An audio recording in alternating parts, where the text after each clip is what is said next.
And we're back to another edition of Sideline Sports Podcast. I'm the host, Alex Naveja, where if you're not on the sideline, it's not Sideline Sports Podcast. And you know what? We're back here in the great outdoors. I know a lot of people really liked the new scenery, new venue, and where we're recording for Sideline Sports Podcast. So I appreciate the feedback to everybody that really did like the new little venue. But we have a special guest with us today. It is Joe Meave, a baseball analyst. Joe, how you doing? And you know what? It's been a little while since I've heard from you. How you doing? Yeah, I mean, it's been a while since the last time I was on your show. I mean, I had a great time last time, but, taking it day by day with our coronavirus pandemic. But we're doing well. It's good to hear, Joe. I mean, we really do have to take it day by day. But you know what? In about 2 weeks from today, we will be seeing baseball action. But before we even get started with that, I know before we started recording, Joe, you were talking a little bit about how you're not exactly that thrilled to have baseball this year. I'd like for you to share that opinion with all the viewers out there. Yeah, I mean, it's just my personal opinion. I mean, just the whole the struggle of getting the season going and the agreement. I think it was very frustrating for baseball fans. Without a full season, it's going to be hard to, really get the full feel of every team's potential. There were teams last year that had really, really hot starts, and then just a really bad start. I mean, if we look at the Nationals, they had a terrible start, and then they ended up winning the World Series. So I think just personally, I wasn't a big fan of the shortened season. I mean, I'm happy to have baseball back, but I personally would have just been okay with just postponing the season until next year in 2021. Yeah, it's pretty true. I mean, I was really hoping for at least a 100-plus game season. But then once I saw 50, I was like, okay, that's not enough for a season. I'm really better off, just waiting things out. But then a 60 game, I mean, at the same time, I'll take baseball over nothing. But you know what, Joe? I also want to ask you about a tweet that you put out there. I know they've been tweeting out interleague action going to be going on and such. And I know you tweeted out and you said it's going to be interleague action, but we're going to have the universal DH role. I'd like to hear a little bit about the thought process and what you're thinking about that. Yeah, that was pretty funny. I try to keep Twitter funny. I think it was MLB that tweeted that 2020 was going to be fun and there's going to be a lot of interleague action. But then I questioned. I was like, well, "Can you really call it interleague if it's universal DH?" And it kind of takes away the inspiration of the leagues. I understand. They still have that whole I guess the divide of the teams. So yeah, I personally I'm a huge fan of pitchers batting. I love the National League game. I love the way it takes managers to strategize. I don't think it's going to be the same. That's all. But I mean, we'll see how it goes. I mean, a lot of people have been, I don't know, I guess lobbying for universal DH for a while, and I guess it's kind of a test run for it. We'll see how it goes. I mean, this is going to be a good way, just like you said, to test the universal DH. But quite honestly, next year, if we can get 162 baseball season back, I am totally in favor of having the pitcher hit for himself, because you're absolutely right. I like the strategizing end of the National League, and you really have to think about, okay, the ninth spot is the pitcher. What are we going to do? And once you get deeper into games, it's really, okay, this pitcher's hot. Do we take him out of the game, or are we going to keep him in the game? So it's going to be pretty interesting to see. But Joe, they recently released the schedules on, I believe it was Monday or Tuesday. They released the schedules, and I know we got to take a look at it. And what were a couple of thoughts of the schedule that you saw between the Dodgers, the Angels, and the Padres? I mean, this is kind of off topic of the schedule. I saw a diagram that shows the travel of the teams. So I'm not a big fan, but I like the schedule because there are times where they have to travel like on back-to-back days, which is tough for a team. But you have to think about sometimes they're not traveling as far. I saw a diagram of where the teams are traveling. It's really cool how they separated by region. Um, yeah, I know how we talked about before recording. A lot of the series are you know a little longer than usual, and they're kind of on days where they're not maybe used to playing on back-to-back days, where sometimes they'll play 6 games during the week, have to play on Sunday afternoon, have the day off on Monday, and then start a new series on Tuesday. Um, so it's going to be interesting to see how they use their pitchers, um, which guys are getting playing time, which is cool that they're expanding rosters, which is going to help this a lot. So we'll see. Yeah, it's going to be pretty strategic this year, despite it being a real short 60-game season. As the managers, they're really going to have to organize their rotation, their bullpen. They're really going to have to organize it. But even then, you were talking a little bit about it before we started recording. We were even talking about the schedule looks a little bit more like a minor league baseball schedule, where you're playing about 2-3 weeks straight of baseball, no days off, and just playing a Friday through Monday series. It's usually Thursday through Sunday. Monday will be a day off, and then you can go, and then it's a travel day. Then Tuesday you're playing the next series.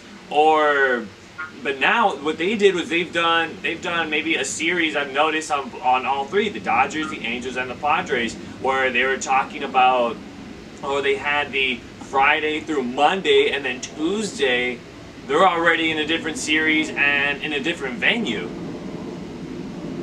Yeah, I mean, I'm looking up the Padres schedule right now, and I see they have a stretch where there's 17 games in a row, and that's going to be tough. I know this season's more of a sprint marathon, but even 17 games in a row, it takes a toll on the human body.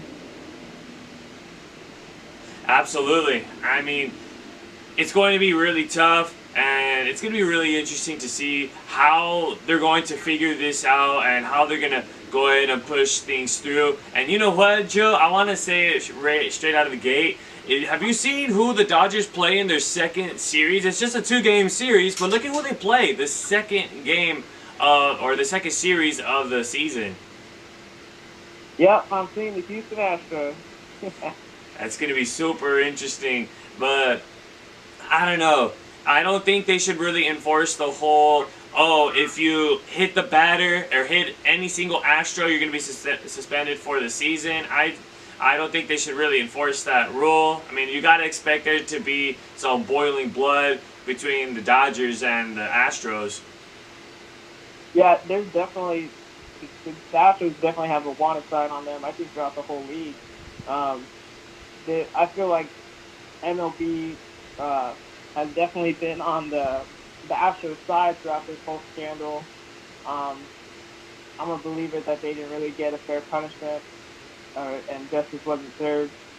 And it's definitely going to be interesting to see how the pitchers and how teams attack these batters. I just wish that they just let them play, but we'll see how it goes. We'll definitely see what is in store for the schedule. We're going to go ahead and take a quick break, but when we come back, we're going to continue to talk a little bit more about the calendar and the schedule for this upcoming baseball season, where if you're not on the sideline, it's not Sideline Sports Podcast. We'll be right back. Tyler Boncho Smith, hip-hop artist and men's basketball player, and you're watching Sideline Sports Podcast. Welcome back to Sideline Sports Podcast. I'm the host, Alex Naveca, and again with me is baseball analyst Joe Meave. We're talking about the schedule and what our thoughts have been about the new Major League Baseball schedule, the new platform. But now, I wanted to talk to you, Joe, about now that they've divided baseball within regions, how do you think that's going to change the records between the Dodgers, the Padres, and the Angels? I mean, I don't know how much it'll affect records. I think the teams with stronger pitching staffs are going to definitely excel and find more success in the season, given the fact that there is a universal DH. there's little bit more offense given in these games. So I think the teams with more pitching, stronger pitching, are going to definitely find more success. Um, Also, I think film's going to play a big role in this season. Usually, as you're going through the season, you have to watch film. You're studying, strategizing different pitchers, different batters, where how to attack them. Narrowing it down to a set of 9 teams that you have to look out for is going to definitely help these teams as they strategize. It's going to be a tough match. I agree with you too, Joe. I mean, again, like in the first half, we're talking about how the schedule very much is like a minor league baseball schedule, where if you look at a minor league schedule, especially the more like in the AAA level, you see a lot of teams traveling around, but it's only on like in the West Coast, like in the like in the West Side. But this is how Major League Baseball is going to be, and the fact that like the format is 40 games against their original divisions, and then they're going to play 10 games of interleague action. So I think the American League West, I think they have some pretty talented teams and some pretty talented players on there. I mean, you have to give it to the Astros. They still have a pretty powerful team. The A's is a team that is very underrated. They have some great bats in that lineup, and I still think the Angels can definitely do some damage. But at the same time, Joe, Mike Trout is a huge question mark right now, and he still doesn't even know if he's going to play, because he's not even too certain if he wants to play. The Texas Rangers, always a sleeper team there, and you never know what you're going to get from the Texas Rangers. Yeah, I think it's a 2-horse race in that AL West. Even with the Angels, boosting up their firepower with signing Anthony Rendon, and if they lose Mike Trout, it's going to be a huge loss, devastating for the team. It's going to be exciting to see Mike Trout play with Rendon and Pujols. His bat still alive. Shohei Ohtani coming back. If the Angels could play to their full potential, they could mix things up. I think they're a good wild card in there. I would definitely love to see the A's excel again. They're a great team to love. And again, it's just taking down the Astros in that division. I think the Angels could be a wild card team. I mean, they have a lot of potential, and remember, their only flaw, Joe, is that starting rotation, and they're putting Shohei as a starting pitcher now. So the fact that he's going to contribute in that starting rotation, I think that's pretty deadly, and I think he could be a serious weapon and a serious threat on this AL West and even to the National League West. I mean, because he possesses some pretty high velocity. He delivers high cheddar, and we'll have to wait and see, because I'm going to be pretty interested to see how National League West teams are going to fare against the Angels. And, usual, the Freeway Series, Dodgers and Angels, always fun to see. Yeah, I think what you mentioned about Ohtani coming in as a starting pitcher. I think the value of pitchers is through the roof this season, because every game matters. Every inning matters. Every pitch matters. Just like the postseason, where every pitch can change the tide. This shortened season is the same deal. Every game you need to win it, no matter who you're playing. Whether it's a low-level team, you have to absolutely win. Whether it's for example, Yankees playing the Orioles, but you never know. Things can happen. It's going to be exciting. Every game is going to be a nail-biter. That's a good point right there, Joe. Just losing one game to a non-contending team can really change your odds when it comes down to looking at the playoffs. At least fortunate enough, they've decided to keep the 5-team playoff rules, 2 wild cards and 3 division leaders. So at least they kept that rule, not with this new Rob Manfred rule that he was going to come out with, but at least they're going to adopt that rule, and every game is a crucial game. What do you think, Joe? Yeah, I mean, I love that they keep that wild card game. Wild card game is probably the most exciting game, other than a Game 7 World Series or any Game 7. You treat it like a game 7. You know, it's all hands on deck. You play all your cards, and again, pitchers become way more valuable in games like that. The hitters got to come alive, and I think every game is just going to be super exciting. And it's just happy to have baseball back. It's almost like America is a little more happier with baseball's old times being back. But Joe, that's all the time we have left. Thank you so much for being on the podcast. We appreciate you coming on. Thank you. Thanks for having me. I had a great time.